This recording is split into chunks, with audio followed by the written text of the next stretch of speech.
জিবরিল আমার পরে উম্মতকে কে দেখা রাখবে? লানত আমাদের জিন্দগি,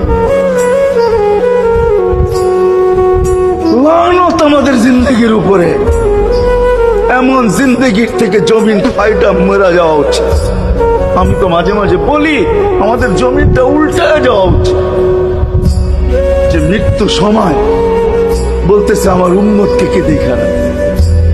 জিবরিল ছুটা গেছেন, ছুটা আসছেন, আল্লাহ জবাব পাঠাইছেন, লা আতরুকু উম্মাতাকা ফারদা ওয়ালা ওয়াহদা।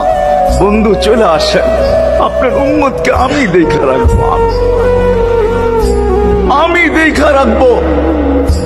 হায় হায়, সবাইকে সালাম দিছেন একবার বা দুইবার, সবার দুরুদ পড়ছেন তো আল্লাহ একবার বা দুইবার, সালাম পড়ছেন কোন নবী রসুলের উপরে একবার কি দুইবার।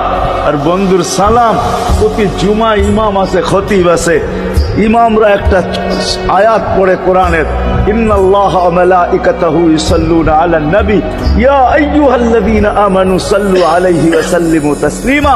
এই আয়াত আমাকে অনেক কিছু বোঝায়। ইমাম ওলামারা, আলেম ওলামারা বলবে এই আয়াতে আমাদেরকে দুরুদ পড়ার হুকুম দিছেন, আমিও বলবো দুরুদ পড়ার হুকুম দিছেন, কিন্তু আমার প্রশ্ন আছে এখানে। আমার প্রশ্ন, আল্লাহ আমাদেরকে পড়তে বলতেছেন, ঠিক আছে, আমরা কয়দিনই থাকবো আর কয়দিনই পড়বো? একদিন তো আমরা মারা যাব, তো আপনার বন্ধুর উপরে দুরুদ কে পড়বে? আল্লাহ বলে, বেওকুফ দেখোস না, ফেরেশতাদের নাম নিছি, ফেরেশতারা পড়বে। আমি যদি আল্লাহকে উল্টা প্রশ্ন করি, একদিন তো ফেরেশতাও থাকবে না, মালাকুল মউত মারা যাবে। আপনি আরশের নিচে লিখেই রাখছেন, ইন্নী কাতাবতুল মাউতা আলা মান তাহতা আরশি আল্লাযী হাইলা ইয়ামুত ফাহুয়া ফাওকা আরশি। আমার